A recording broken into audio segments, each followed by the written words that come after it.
reset the oil change interval. Most newer cars now have a default of, 7,000 miles, somewhere around that, of oil change interval built into the car. So when you change your oil, you have to reset that oil life. And this is how you do it on the Pontiac Torrent.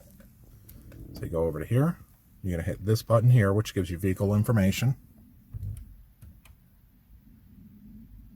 And then it'll get to the oil life remaining. You're going to go back over here. And you're going to hold the check button down. That's going to reset your oil life to 100%. Now you're good to go. So do me a favor, if you like the content, give me a big thumbs up, share it with your friends. I hope everybody's staying safe out there, and I'll catch you in the next video.